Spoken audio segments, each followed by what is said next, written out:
Hi viewers, welcome back to DNA classes Udaipur by Khan sir. जैसे आपने white board के ऊपर देख ही लिया होगा कि हम क्या स्टार्ट करने वाले हैं, हम टेंसेस स्टार्ट करने वाले हैं। और मैं आपको टेंसेस इस तरह से सिखाऊंगा कि आपको अभी तक टेंसेस का ए भी नहीं आता।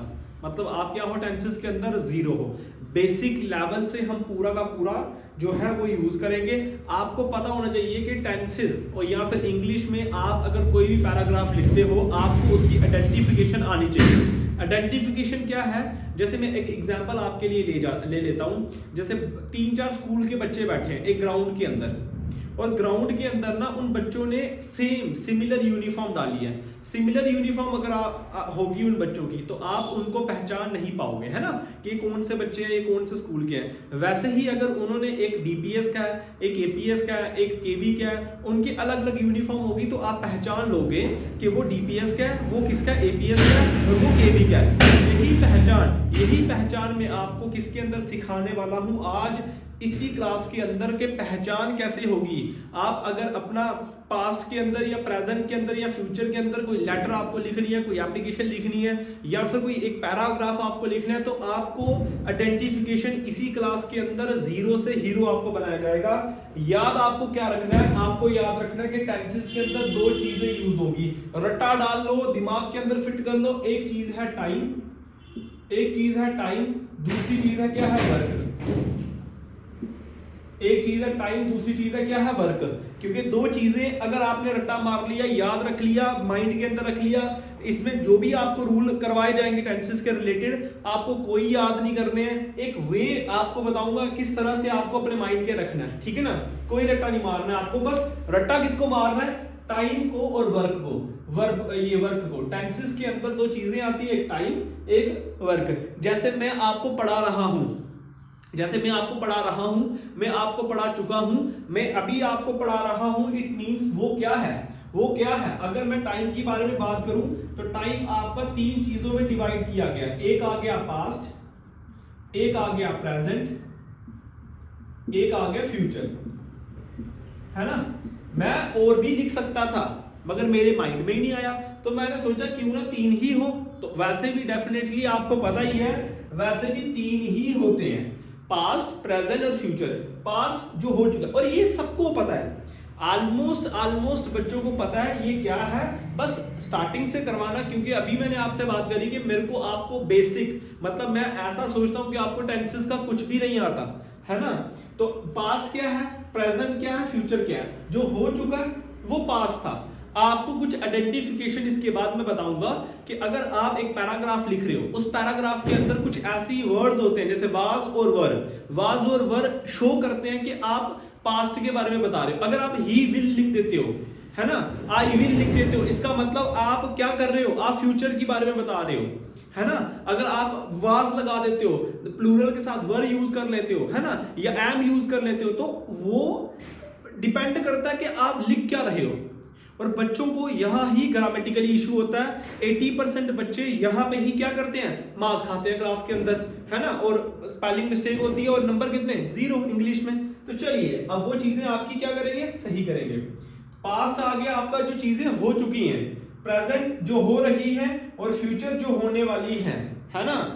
तो क्या बोलेंगे, वर्क क्यों जरूरी है, क्योंकि मैंने अभी आपको एक सेंटेंस बोला कि मैं क्या कर रहा हूं, आपको पढ़ा रहा हूं। मैं क्या कर रहा हूं, आपको पढ़ा रहा हूं, पढ़ा चुका हूं, है ना। पढ़ा रहा हूं का मतलब हो गया प्रेजेंट, पढ़ा चुका हूं का मतलब हो गया पास्ट। थोड़ा शोर है क्योंकि दीपावली है आपके लिए। देखो क्लास अभी आपको मुझे लगता है अराउंड 10:30 हो रहे हैं। ये जो क्लास आपकी बन रही है टेंसेस की, 10:30 हो रहे हैं, लोग मजे में हैं, दीपावली सेलिब्रेट हो रही है बाहर, और हम आपके लिए क्या कर रहे हैं, हम आपके लिए हार्डवर्क कर रहे हैं, और उन बच्चों के लिए कर रहे हैं जिनको टेंसेस का कोई नॉलेज नहीं है। और क्या होता है ना, हमारे पास टाइम ड्यूरेशन का भी थोड़ा सा इशू आ जाता है। चलिए कोई बात नहीं, पास्ट प्रेजेंट और फ्यूचर, ठीक है। पास्ट क्या बोला, जो हो चुके, प्रेजेंट क्या बोला, जो होने वाला है, और फ्यूचर क्या, जो हो चुका है। अगर कुछ आइडेंटिफिकेशन, मैंने जैसे आपको बोला ना, कुछ आइडेंटिफिकेशन के बारे में बात करूं और इसको मिटा के थोड़ा सा 2 मिनट आपका मैं लूंगा। अगर मेरे को याद करना पड़े, अगर मुझे याद करना पड़े, तो 4 रूल हैं, 4 चीजें हैं इसकी।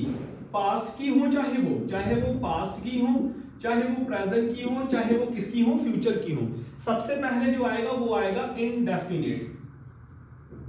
इनडेफिनिट सिंपल भी इसको कहते हैं, है ना, सिंपल सेंटेंस भी कहते हैं इसको। फिर आएगा आपका कॉन्टिन्यूस, फिर आएगा आपका परफेक्ट, फिर आएगा आपका परफेक्ट कॉन्टिन्यूस, फिर आएगा आपका परफेक्ट कॉन्टिन्यूस।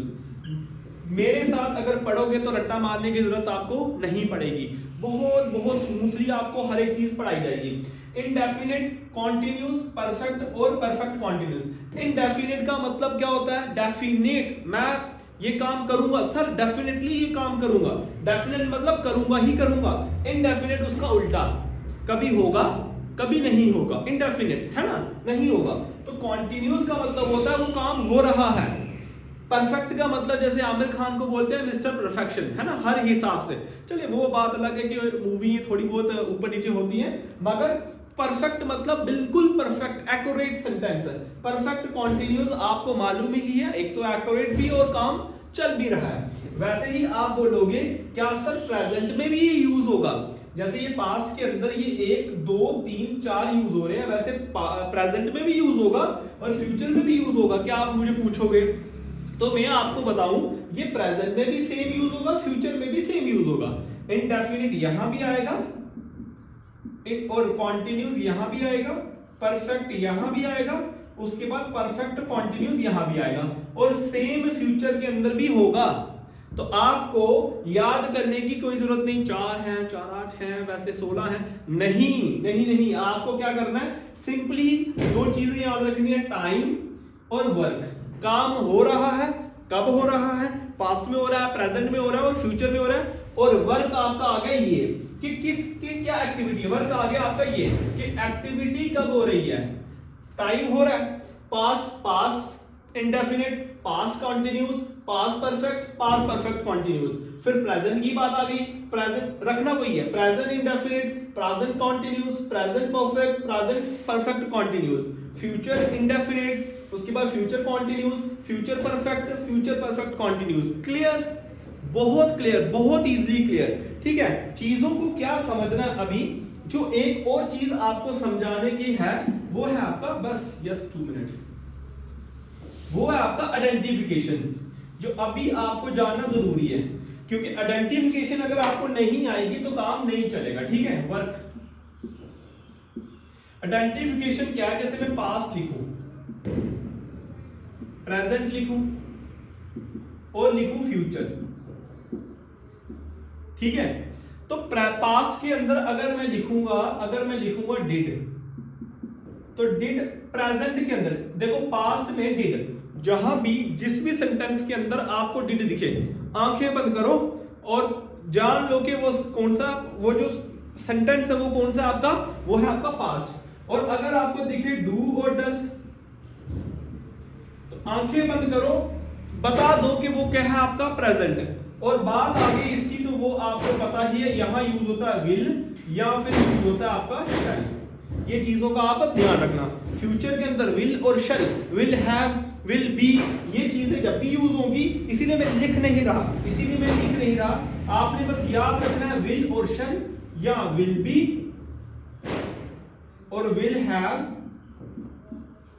मतलब विल आपको दिखेगा ही दिखेगा, विल और शैल दिखेगा, आंखें बंद करनी है, बता देना ये क्या है आपका फ्यूचर। चलिए डिड, अच्छा वैसे ही अगर मैं लिखूं हैड, आपके सेंटेंस में अंदर अगर कोई आपको जिस अभी वैसे भी कंपिटेंसी का लेवल है, कंपिटेंसी के अंदर 50 नंबर का आपको वो पूरा आएगा, है ना, इंग्लिश में भी आएगा। तो आपने पैराग्राफ को पढ़ने के बाद आपको अगर डिड दिख गया तो समझो पास्ट है, हैड दिख गया समझो पास्ट है, डू डज की बात हो रही है या इज एम आर की बात हो रही है तो मतलब वो क्या होगा, प्रेजेंट। अगर इज एम आर की बात होगी तो वो क्या आएगा, प्रेजेंट। ठीक है, मगर हैड के अपोजिट में पता क्या आता था, हैड के अपोजिट में आता था हैज और हैव। अगर हुआ सिंगुलर तो हैज लगेगा, अगर हुआ प्लूरल तो हैव लगेगा। डू आपका सिंगुलर और डज। मैं कुछ ज्यादा नहीं बता रहा, थोड़ी सी आइडेंटिफिकेशन बताऊंगा। जैसे मैंने आपको अभी कुछ टाइम पहले बोला था कि भाई अगर एक ग्राउंड के अंदर बहुत सारे बच्चों को अगर आप बिठा देते हो तो उस ग्राउंड के अंदर क्या होगा, उस ग्राउंड के अंदर क्या होगा, उस ग्राउंड के अंदर एक आइडेंटिफिकेशन होगी उनकी यूनिफॉर्म। वैसे ही टेंसेस के अंदर एक आइडेंटिफिकेशन होगी, क्या क्या आइडेंटिफिकेशन होगी, ये had, do does, had, has, had, ये एक आइडेंटिफिकेशन है, वो आपको समझनी पड़ेगी, तब जाके आप टेंसेस के अंदर बोल सकते हो। आपको कोई चीजें, आप कोई एक किसी को इंग्लिश में बोलना है आपको, तो बोल सकते हो, जब तक आपको आइडेंटिफिकेशन नहीं आती आप कुछ भी आपको अपना एक्सप्लेन नहीं कर पाओगे कि आपको क्या चीजों की नीड है या आप क्या बोलना चाहते हो उनको। ठीक है, आगे बढ़े, आगे बढ़े। तो देखिए वाज और वर, वाज और वर, वाज और वर, वाज की अगर मैं बात करूं वो यूज होता है आपका सिंगुलर के साथ और वर यूज होगा आपका प्लूरल के साथ। क्या क्या चीजें अभी तक हमने पढ़ ली, एक पढ़ा हमने हैड, उसका जो अपोजिट आएगा प्रेजेंट के अंदर वो आएगा हैज हैड। पास्ट के अंदर हमने पढ़ा डिड, प्रेजेंट की अगर बात करूं तो उसके प्रेजेंट के अंदर आएगा डू और डज, और अगर पास्ट की बात करूं हैड और हैज हैव प्रेजेंट के अंदर आएगा। वाज और वर यूज होगा आपका पास्ट के अंदर, और अगर मैं प्रेजेंट की बारे में बात करूं तो प्रेजेंट में वाज और वर को चेंज कौन करता है, वो करेगा इज, एम एंड आर। ये चीजों का आपको अपने माइंड के अंदर कंसेप्ट रखना पड़ेगा, और ये बहुत इजी कंसेप्ट है, कोई एक हाइप वाली चीजें नहीं है कि आपको मतलब पूरा रट्टे मारने हैं इसके ऊपर। सिंपली बताया did, do does, had, has had, was, is am an, was और वर सिंगुलर और प्लूरल। दे की यूज करोगे वर तो आना ही आना है, ही यूज करोगे, इट यूज करोगे, वाज तो आना ही आना है, हैड आपको पता ही है कि वो प्लूरल वो पास्ट के साथ यूज होगा। ये कुछ आइडेंटिफिकेशन मैंने आपको बताई समझने के लिए कि आप जब भी भाई बोलना अभी आपको नहीं आएगा, फ्यूचर सेंटेंस अगर आप अब फ्यूचर के अंदर कोई एग्जाम क्लियर करोगे वो भी तो एक फ्यूचर है ना। आप इंग्लिश बोलना सीख जाओगे सर आपकी वीडियो देखकर, तो मतलब वो भी तो एक फ्यूचर है। तो क्या है, क्या है आगे देखेंगे, आगे बढ़ेंगे स्टेप बाय स्टेप करके। ठीक है, अभी हम क्या करेंगे, पास्ट को या प्रेजेंट को या फ्यूचर को एक को ले लेंगे और उसको एक्सप्लेन करेंगे। होप सो अभी की जो वीडियो थी, जो थोड़ी आइडेंटिफिकेशन के लिए मैंने आपको सिखाई, वो आपको अच्छी लगी होगी, और कल से हम अपने कंटिन्यू करेंगे रूल के साथ। ठीक है, थैंक यू।